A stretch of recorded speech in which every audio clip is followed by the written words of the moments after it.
So I have an S1 helmet without a visor. It's not designed to have one. And then I have an S1 helmet with a visor currently attached. I spent most of my years skating without a visor, and I'm just going to talk about my experience with both, because the visor, it might seem like it just does everything, and why wouldn't you get a visor? It's perfect. There's all these great things about it. But there's also some very negative things that I have experienced that I have not heard anyone talk about. So this video is going to be mostly about gameplay. It's not really going to be about safety. I think it's pretty dang obvious your eyes are safer in this than a non-visor. But let me first put my hair up so that this is more realistic. So I usually put in a low ponytail. You can't really put in a high one. Sometimes I do pigtails, but my hair is at a length right now where the pigtails are just a little difficult. So, all right, so let's put it on. So non-visor, very easy to put on. It's a little bit above the ponytail, so it's not crushing it. Feels good. And then let's take a helmet cover and let's put it on. So my instinct is to start in the front and just quickly put it on like this. And then usually when I take it off, I also start in the front. You could start in the back if you wanted to. I just have a harder time doing it that way. I just never practiced with it, so I always start in the front. So you have a nice view of everything. It's a little bit above my eyebrows, so it's covering my forehead. It's not tilted back. When I first started, we also wore bandanas around our heads because this kind of like padding wasn't really a thing back then. So one way we would secure the helmets to our heads was by wearing a bandana. A bandana also catches the sweat on your forehead. It also keeps your hair a little bit nicer, so when you take the helmet off, it's not quite as messy. Like you can see I have like pieces all over here, but when I wear a bandana, it keeps it in place.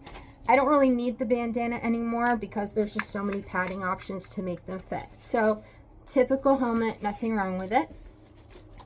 Let's take the visor. So again, S1 helmet, low ponytail. Okay, so it's above the ponytail. It's not squishing it. I do feel like it goes down slightly more on the back of my head than the other one, but there's still plenty of space for my hair to go. And then let's face forward. So I can still see things, but it takes some getting used to with like the scratches and like dots to not look at them. I also have a habit of like reaching inside and trying to like wipe stuff off, and then I realize it's a scratch and I can't wipe it off. So you do have to get used to those things. You can absolutely like wipe this down and stuff, but scratches, you can't really wipe those away. You just got to deal with them. Most of them come with a bag to help protect the helmet, but when you're like running into stuff, well, hopefully you're not running into stuff, you're inevitably going to get scratches. That's just the way it is. This is one of the more expensive ones because it has this strip across the front, because as a jammer I wanted to make sure the cover wasn't coming off. I did look into the other brands, but this is the one that had this strip on it, so I just opted for this one. So let's practice with the cover. Like I said, I usually start in the front. So when I first got this, my instinct was to start in the front, but you see it slides right off. So even though it has this strip here, and when you're skating, you're moving fast. Like you're not gonna really take your time, you know, you're trying to get it on like quickly.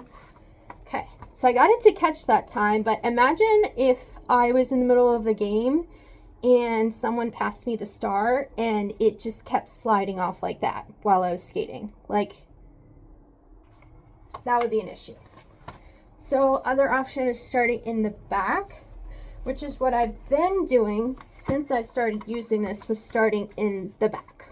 I do find it's easy to accidentally pull it down too far in the front when you start in the back, but I would rather it be a little too far down than just not right at all.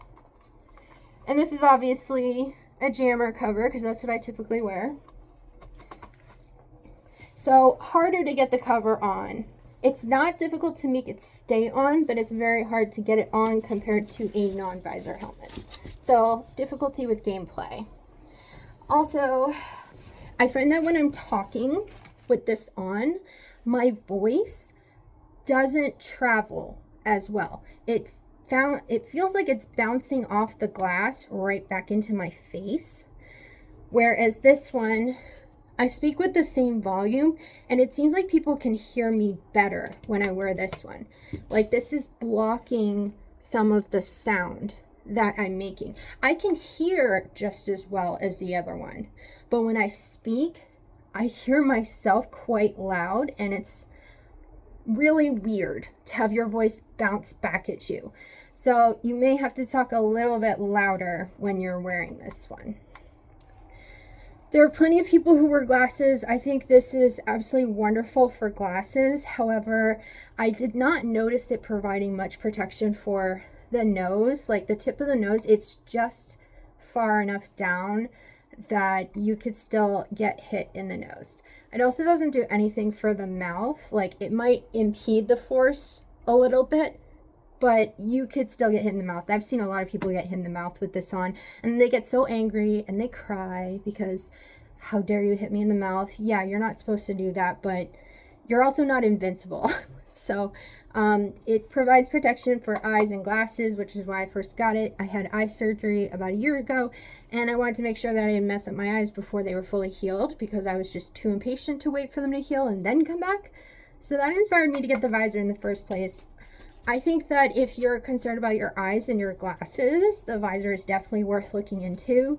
But aside from people who wear glasses and have eye issues, I really don't see any benefit to having a visor helmet over a non-visor one, especially if you're not having issues with the non-visor one. Because you need to get a specific helmet for the visor to go onto. You can't just screw it onto a non-visor helmet. So you can't buy, say, a regular S1 helmet and then buy a visor and attach it. You have to get specifically a helmet that is designed for these screws to go on. So you're also investing in a brand new overall helmet, which this is like $150. So super, super expensive. So personally, oh, there goes my hair again. So personally, I like the non-visor helmet better, and I'm just going to reiterate what I said. It's not a matter of safety, it's a matter of gameplay. Getting the cover on is much, much easier with the non-visor version. I can start in the front, I can start in the back, it stays on no problem. I can also talk a little bit louder without my voice bouncing back at me. The scratches on the front, I'm not distracted by those because it doesn't have a visor to begin with. I also don't have to be as careful with it, like putting in a bag and protecting it. So I can kind of just like toss this wherever I want it to go and it's fine. But this one I have to like put it in a specific way and twist it around and turn it. And then I have to worry about this not going on smoothly and easily. So yeah, I vote non-visor helmet. As someone who doesn't wear glasses, I vote non-visor helmet.